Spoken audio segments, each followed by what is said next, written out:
What is up, Hexicans and Pulsinators? Welcome back to a Pulsechain update video. I'm not going to mislead you and tell you Pulsechain is super close because the truth is no one really knows. But there's some updates from Richard. Richard Hart's been putting out more content about Pulsechain, and he's still doing his flexing, but I think my hypothesis, and you can put your hypothesis in the comments below, is Richard was getting so much heat and flack for what he was doing.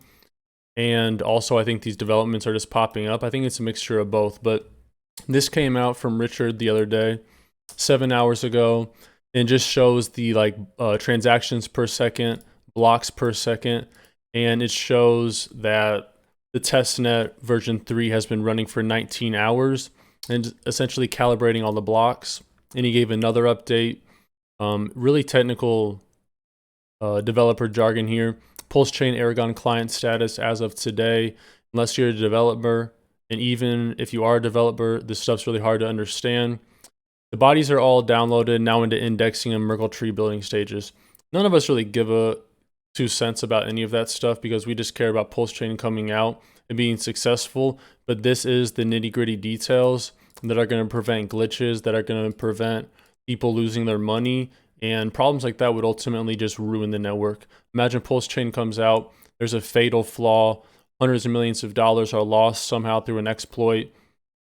Where do you go from that? How's Terra Classic doing right now? Luna Classic doing? Exactly. KDP put this good tweet out. Hex did a 350x in its first year. PLS could 2x that. What do you guys think about that? A 700x on PLS in the first year? And I know we say in the community that market cap is a vanity metric, right? But I don't know about it. I mean, 700x would be amazing. 100x would be amazing. You can't get drunk in these gains. You have to keep yourself grounded in reality. And you guys got to make sure on the way up, when you do have these gains, this is a mistake I've made in the past, you need to take profits. Make it a habit. The motto is pay yourself. Because at the end of the day, this is just digital internet money. You can't buy anything with it unless you're like buying a Bugatti. I guess you can buy houses in some situations. You can buy some things, but the majority of your daily living items you can't buy with crypto. There are some exceptions, so just remember to always pay yourself. And this is really interesting right here. I'm going to play a clip of this. This guy is Richard Hart's biggest fan, and he's copying him at every move. This is the founder of Zen, and he's making his own Pulsechain. You want to show like time in a little bit. Maybe like 10, maybe 9, but not an ace. And then if the game progresses, bigger and bigger players. So it's kind of like Pulsechain sacrifice. Like the Pulsechain sacrifice, because the more sacrifice, the more money you sacrifice, the higher the volume bonus is. So the person that sacrifices the most gets the most, just like Richard Hart's. Exactly. Exactly like Pulsechain sacrifice with one big difference. With one big difference. I'm going to cut him off. He says the big difference is that all this Zen sent to the sacrifice address gets burnt, and in the Pulsechain sacrifice, everything went to the sacrifice address wallet. Someone got paid that 1.5 billion, right? The owner of the sacrifice wallets. And he makes, that's a decent point to make, but on the flip side, say $1 billion gets sent to this Zen blockchain thing, which I doubt that's going to happen. What a waste of $1 billion of economic energy, right? Just think about that. You're just burning money. And burning money, Richard's talked about this before, really has no value in this place. If you guys want to start your year off right, sign up with Skillshare. You can get a free month. And it's a website where you can learn from a bunch of masters of different crafts. So if you've thought about learning something new, get a free 7-day trial. Links in the video description below. And I want to leave you guys with a video from Richard Hart. A lot of you probably haven't seen. This is a throwback. And he's talking on stage at a crypto conference a few years ago. Enjoy. The world's better off if we have larger pies. So my belief system, the best thing a cryptocurrency can do is go up. Sorry to interrupt, but take a moment and make sure you Will Smith that like button. Thank you in advance. Up in value, right? Crypto's been around for 10 years. Just for fun. How many of you guys used Bitcoin today? This guy almost raised his hand.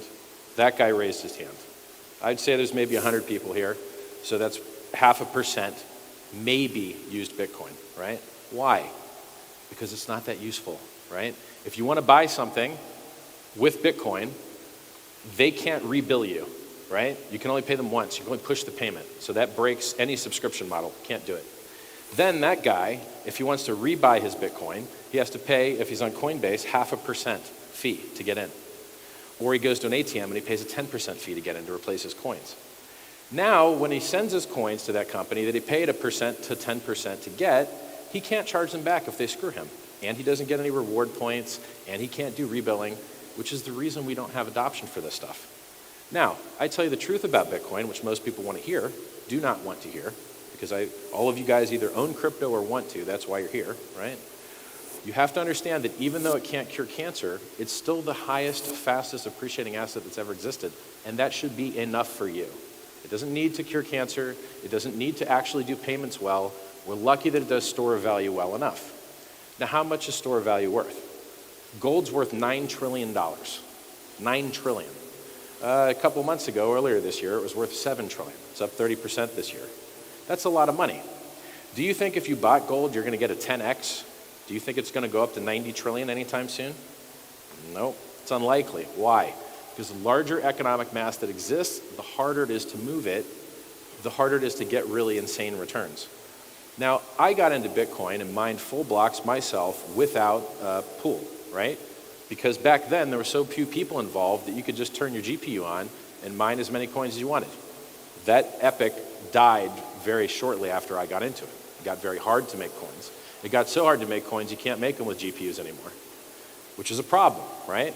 If the only thing that Bitcoin does well is censorship resistance and appreciate, because most of it's for speculation, well, that means that having centralized miners control who can join the network is terrible. There's only 4 companies in the world that you could probably buy a miner from and attempt to be cash positive buying Bitcoin. And they're all, Bobby Lee says China's not where they're at. China is where all they're at. China's where all the mining's at. China's where all the manufacturers at. China's where all the cheap labor's at. China's where all the cheap electricity is, which is why all the mining's in China, on top of the fact that they have currency controls there, which make it so that you can't send money out of the country. You have a cap on how much you can send, unless you can get into crypto and get around it.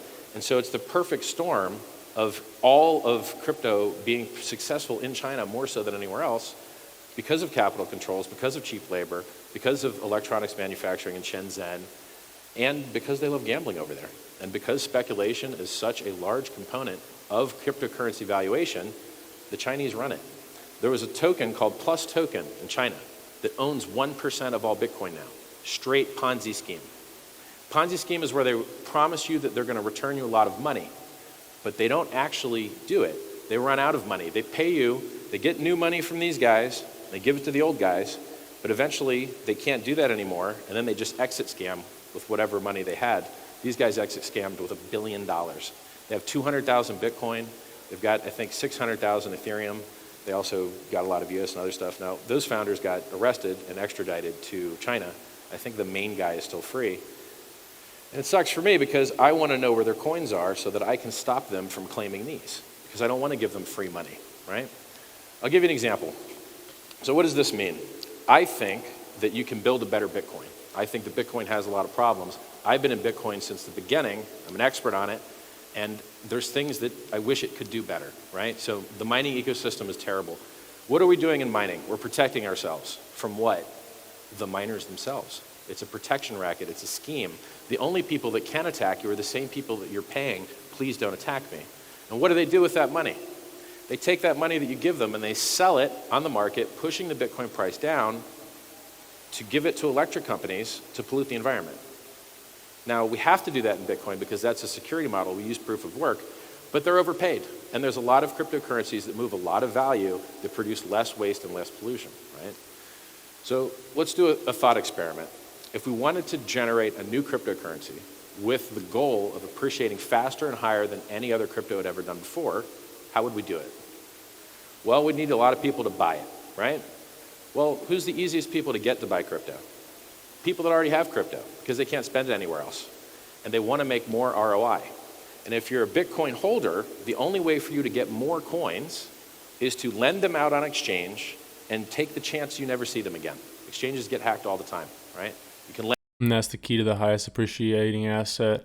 More buyers than sellers. Time locking, delayed gratification is the key to success in most fields.